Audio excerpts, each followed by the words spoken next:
ଦର୍ଶକ ବନ୍ଧୁମାନେ ଆପଣମାନେ ଜାଣିଥିବେ ଯେ କିପରି ଦୁର୍ଗା ରୁହିକୁ ଫସାଇବା ପାଇଁ ବହୁତ ବଡ଼ ଷଡ଼ଯନ୍ତ୍ର କରିଛି, ଯେପରିକି ସେ ନିଜ ଭୁଲ ଅନ୍ୟମାନଙ୍କ ଆଗରେ ମାନିଯିବ ଏବଂ ଏହାପରେ ଦୁର୍ଗାଙ୍କ ପ୍ଲାନିଂ ହିସାବରେ ରୁହିଙ୍କୁ ହରର ଗୀତ ଶୁଣାଯିବ।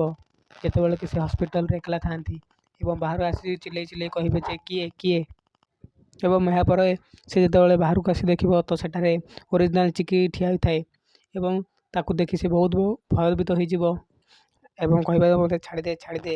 କିନ୍ତୁ ଚିକି କହିବ ଆଜି ମୁଁ ମୋର ପ୍ରତିଶୋଧ ପୁରା କରିବି। ଏବଂ ଏହାପରେ ଚିକି କହିବ ଯେ ତୁ କ'ଣ ଭାବିଛୁ ତୁ ମୋତେ ମାରି ବଞ୍ଚିଯିବୁ, ତତେ ମୁଁ ଛାଡ଼ିବିନି, ଆଜି ମୋର ପ୍ରତିଶୋଧ ଅଲବତ ପୁରା କରିବି। ଏବଂ ଏହାପରେ ରୁହି କହିବ ପ୍ଲିଜ୍ ମୋତେ ଛାଡ଼ିଦେ, ମୁଁ କିଛି ଭୁଲ କରିନି, ମୁଁ ତତେ ଏତେ ସହଜରେ ଛାଡ଼ିବିନି। ତୁ ଯେଉଁ ପର୍ଯ୍ୟନ୍ତ ତୋର ନିଜ ଭୁଲ ସମସ୍ତଙ୍କ ଆଗରେ ନ ମାନିଛୁ ସେ ପର୍ଯ୍ୟନ୍ତ ମୁଁ ତତେ ଛାଡ଼ିବିନି। ଏହାପରେ ହଠାତ୍ ରୁହି ଚିକିକୁ ଚାକୁ ଧରି ଆକ୍ରମଣ କରିବ, କିନ୍ତୁ ସେ ସମୟରେ ତାର ଚାରିପାଖରେ ଧୂଆଁ ହୋଇଯିବ ଏବଂ ହଠାତ୍ ସେ କିଛି ଦେଖିପାରିବ ନାହିଁ। ଆଗକୁ ତୋ ପାଇଁ ମୁଁ ତୋରି ପାଇଁ ମୁଁ ସିରିଏଲରେ କ'ଣ ହେବାକୁ ଯାଉଛି ଜାଣିବାକୁ ହେଲେ ଆମ ଚ୍ୟାନେଲକୁ ସବସ୍କ୍ରାଇବ୍ କରନ୍ତୁ ଏବଂ ଭିଡ଼ିଓଟି ଭଲ ଲାଗିଥିଲେ ଭିଡ଼ିଓଟିକୁ ଲାଇକ୍, ସେୟାର ଆଣ୍ଡ କମେଣ୍ଟ କରନ୍ତୁ।